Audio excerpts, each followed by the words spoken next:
Jiu-jitsu is so nuanced and martial arts in general can have so many rules. It's hard to know what's right, what's wrong, what's considered disrespectful, and what's not. And when I come across this in the forum, I'm always a little baffled by it, but it is a very common question, and that is it okay to ask a black belt to roll? My name is Bill Jones. I'm the head instructor of top level martial arts in beautiful downtown Cuyahoga Falls. I am a black belt under Master Pedro Sauer, and you're watching Professor's Corner. Guys, if you like what I'm talking about here, please do me a favor. Comment below, subscribe, hit the thumbs up button. It really does help. I hate asking every time, it's just the way it works.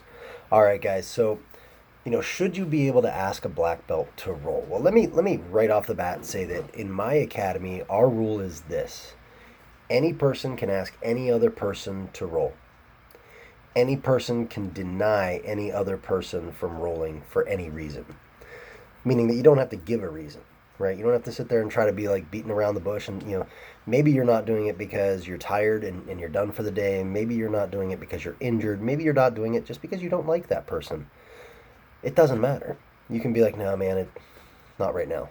It's that easy. It's that simple. Then you can go roll with someone else if you want to. You don't need to explain yourself to anybody when it comes to training. You're putting your body into very precarious situations, and it's not uncommon to do that in a way and with people that you 100% trust. All right, so let's get back on topic. That's how I handle it. Um, what do I think about the idea? And there are schools, and if you're not sure what I'm talking about, where it is faux pas or considered rude or disrespectful to go up and ask a black belt to roll with you, or any belt that's senior to you to roll with you. Like if you're a blue belt and you ask a purple belt, no bueno. If you're a white belt and you ask anybody, no bueno. Like that means that at the end of class, or whenever you're doing your rolling, if you just end up sitting at the side, well, you're a white belt and you deserve that. That's kind of what they're telling you. Um, so what are my thoughts on this? Well, let's just take it as two different types of people, and whether you're thinking of this as asking a black belt or asking a senior student, think of that however you wish.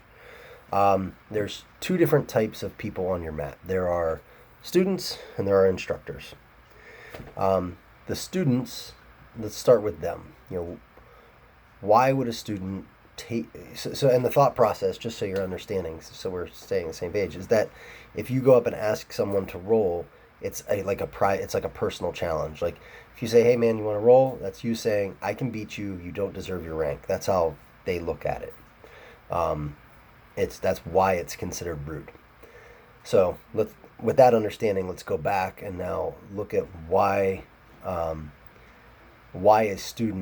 believe a student would take it as a personal challenge. Now, obviously, there's the element that is the culture they were brought up in, and that's why they take it that way. Is they just assume that that's how everybody means it. So, the first thing that reason they might take it that way is simply ego. Hey, I'm a purple belt. I've trained for 5 years. I don't, I've earned the right not to be asked to roll by anybody other than people who are at my level or higher. That's a very ego-based thing, and I think that anyone can tell you that ego is not good. We do our best not to have it, although I think the idea of no ego in jiu-jitsu is a bit of a farce as well. But it certainly shouldn't be dictating who you train with and why. It shouldn't just be about ego. The second one, and this is the one that scares me the most because you see it in a lot of places, and it's led to a lot of bad situations in a lot of schools, and that's a culty environment. It's almost culty to sit there and say, well, if you talk to so-and-so, that's a personal challenge. It's a very strange thing to do, and like, I don't know, I just look at it as a very culty thing. Like to walk up and talk to someone is inappropriate or the wrong thing somehow. It's very strange to me, and yeah, I don't buy it. And then the third thing is maybe they're just a bully. Maybe they take it as a personal challenge because they have no personal self-esteem themselves, despite having made it to a senior rank, and they take everything as a personal challenge because they have their low self-esteem and they've become a bully because of it.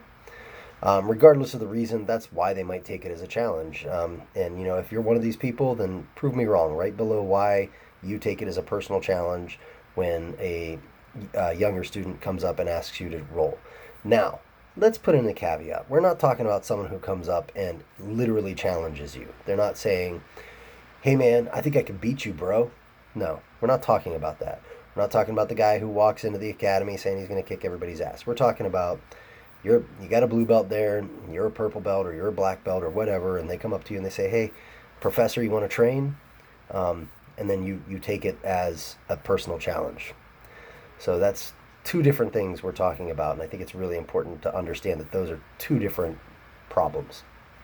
All right, so that's asking a student. And again, like I said, at my school, a student can ask any other student, and a student can deny any other student. A student can also ask any instructor, and an instructor can deny any student, and so forth and so on. I am the highest rank in my school, and I have sat down on the mat sometimes, and I'll look at so and so, and I'll say, hey man, you training? Did you want to roll? And they'll be like, no, I'm done for the day. That's fine. You know what I do? I go, cool. Hope you're doing good. You want to roll? And I ask the next person in line. It doesn't matter to me. I don't take it as like an insult when they say no either. So it works both ways. I don't know why they don't want to roll. If they look like they're injured, I might inquire into that. All right, so what about asking an instructor to roll? And I think this is an even more important thing because of the society we live in, right? You're paying to go to that school or that academy or that whatever. Even if, my students pay a premium.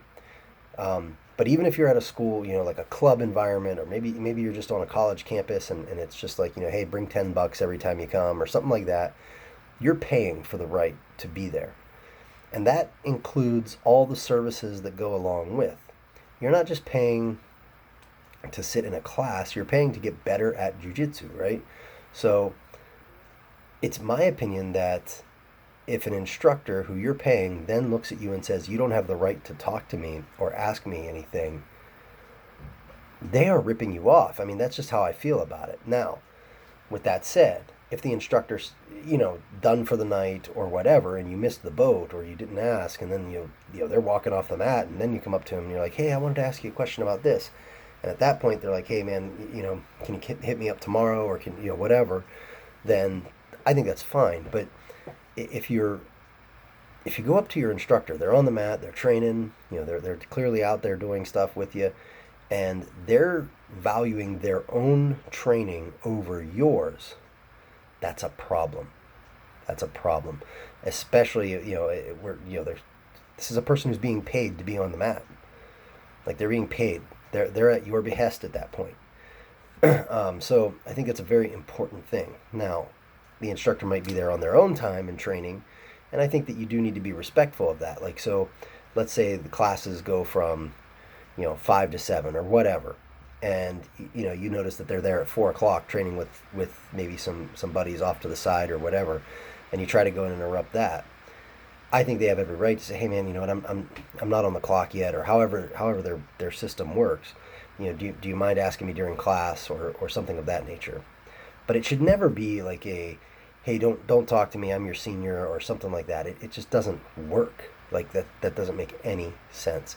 And if that's what you're getting from people, then you should be training somewhere else. It's that simple. The environment of jiu-jitsu needs to be a very welcoming environment, because otherwise all you're going to end up with are a bunch of mat bullies, and it's just not a place to train. So something to think about, and it doesn't come from any kind of, I just want to make this very clear, like, because I've talked about this and people are like, oh, well, what you don't understand is, in ancient whatever, that's how they did it and blah, blah, blah. That's BS. That's based on nothing. Absolutely nothing.